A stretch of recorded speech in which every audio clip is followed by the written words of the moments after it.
Suku Mohana adalah komunitas kuno di Provinsi Sindh, Pakistan, yang telah tinggal di Sungai Indus sejak zaman peradaban Lembah Indus. Mereka diberi gelar Mir Bahar atau penguasa laut. Sungai Indus telah digambarkan sebagai sungai yang mengalir sendiri dengan warna keemasan, menderu menuruni pegunungan yang tertutup salju, mengalir deras melalui hutan yang indah, melewati ladang yang indah, dan meluas menjadi air yang luas. Di tepiannya berkembang pesat peradaban Lembah Indus yang indah, dan dari tepiannya hanyut seluruh desa dan bab-bab sejarah selama masa-masa ketika Indus yang perkasa mengamuk. Mereka disebut Mohana. Sebagian dari mereka masih memiliki perahu terapung di Danau Mancar, danau air tawar terbesar di Asia Selatan, dengan luas 233 km persegi, dengan kedalaman rata-rata 2,5 hingga 3,75 meter.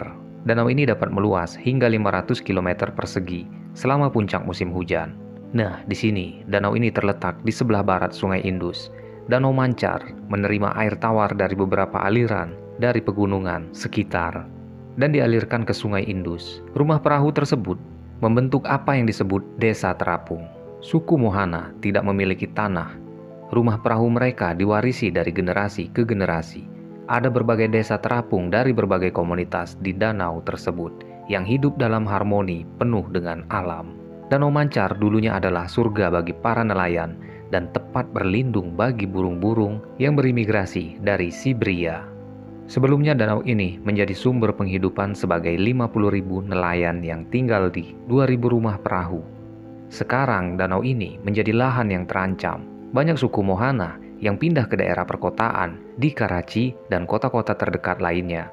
Dan tantangan kehidupan modern telah mengubah cara hidup suku Mohana. Rumah perahu mereka yang dulunya megah juga telah berubah penampilan yang sederhana. Desa terapung ini kini hanya memiliki puluhan perahu yang tersisa. Banyak keluarga yang berimigrasi ke berbagai bagian negara karena mereka tak mampu memperbaiki perahu mereka karena bisnis penangkapan ikan yang menyusut dalam beberapa tahun terakhir. Komunitas Mohana atau malah yang telah berusia berabad-abad yang populasinya telah menyusut menjadi 450 orang dari 50.000 dengan dalam waktu kurang 3 dekade. Penyusutan ini pun terjadi. Ada banyak masalah, mulai dari perubahan iklim dan keuangan hingga masalah kesehatan yang telah mendorong mereka untuk meninggalkan desa leluhur mereka. Danau tersebut telah menjadi tempat pembuangan limbah industri yang dihasilkan dari daratan yang membahayakan nyawa orang-orang yang bergantung pada air tersebut. Stok ikan yang dahulunya melimpah, kini berlahan menyusut akibat limbah industri. Menurunnya permukaan air akibat rendahnya curah hujan dan pembangunan bendungan-bendungan di Sungai Indus. Flora dan fauna lokal dihancurkan oleh limbah industri. Limbah ini ternyata limbah beracun yang mengalir sepanjang kanal dan masuk ke danau. Puluhan spesies ikan telah punah, yang berarti semakin sedikit burung migran dan burung lainnya yang mengikuti perahu nelayan Mohana. Hilangnya keanekaragaman hayati telah membahayakan keseimbangan ekologi alami. Pria, wanita, dan anak-anak harus menghadapi kekurangan pangan yang sering terjadi dan banjir besar.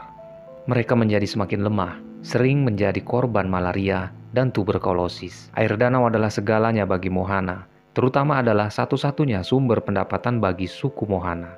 Namun, kini telah mengisahkan sedikit untuk tetap bertahan hidup. Dan di sini, musik keras terdengar dari jarak dekat ke desa saat upacara pertunangan sedang berlangsung. Seorang pria biasanya di sini menyiapkan rumah perahu untuk digunakan sebagai rumah sebelum menikah. Dan usia rata-rata untuk pernikahan untuk kaum lelakinya, mereka berusia 25 tahun, sedangkan untuk wanita adalah 20 tahun. Pemerintah dan LSM setempat telah menyediakan panel surya untuk menyalakan rumah perahu yang beberapa di antaranya bahkan memiliki perangkat televisi yang menerima sinyal untuk antena parabola. Di sini pun anak laki-lakinya telah dilatih dari kecil. Anak laki-laki mulai pergi memancing bersama orang tuanya. Mereka pada berusia 5 tahun. Baik laki-laki maupun perempuan di komunitas Mohana harus menguasai renang, karena renang yang merupakan keharusan untuk tinggal di danau. Begitu seorang anak laki-laki mencapai usia 5 tahun, orang tuanya mulai mengajarinya untuk mendayung dan berenang. Karena di sini memang dibutuhkan sekali untuk kebiasaan mendayung perahu dan berenang. Pendidikan hanya memiliki sedikit ruang di desa perahu, karena hanya beberapa anak yang bersekolah di kota terdekat. Saat danau mengering di musim dingin, perahu bergerak lebih dalam, berarti jarak antara pantai dan perahu jaraknya bisa mencapai 2,5 jam. Sulit bagi anak-anak untuk menghabiskan waktu dalam 5 jam sehari hanya untuk berpergian. Selain menyusut sumber daya bisnis dan meningkatkan masalah kesehatan, teknologi juga memainkan peran penting dalam mengubah pikiran pemuda desa.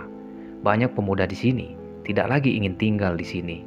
Akses ke televisi dan telepon seluler telah mengubah pikiran mereka sepenuhnya. Ratusan keluarga telah bermigrasi dari desa dalam beberapa tahun terakhir.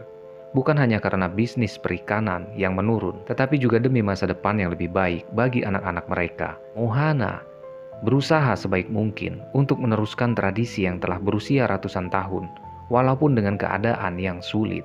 Secerca harapan masyarakat yang terkepung melihat hujan monsun lebat baru-baru ini yang telah memenuhi danau setelah 1 dekade.